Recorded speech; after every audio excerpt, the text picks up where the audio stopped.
La rifacciamo? Sì! Ma voi lo sapete che? Rondine? Guarda.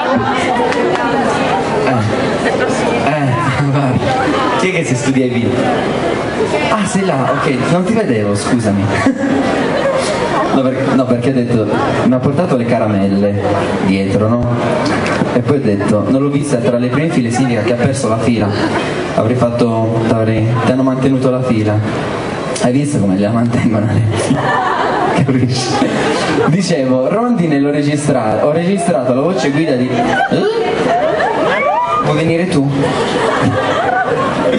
Brava, comunque quello volevo dire. Che cos'era una voce? Allora, ho registrato la voce guida di Rondine il giorno che ho registrato la voce guida di Mio. Che cos'è una voce guida?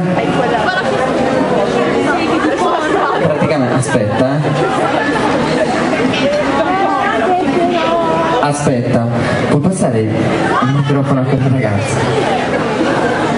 Allora, in pratica il brano non l'hai scritto tu e quindi inizi...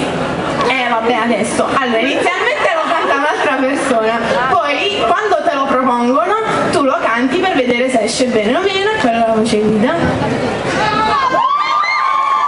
Chiarissimo. Per cui, quindi dicevo, ho registrato la voce guida che era totalmente diversa da adesso. Aspetta, adesso vi faccio sentire un pezzo di voce guida. E nel frattempo che parlo di voce guida mi arriva un messaggio di un mio amico che si chiama Guida.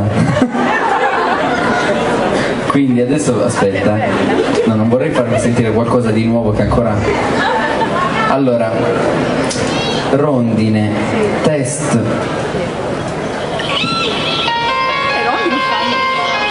C'erano anche gli uccelli sotto.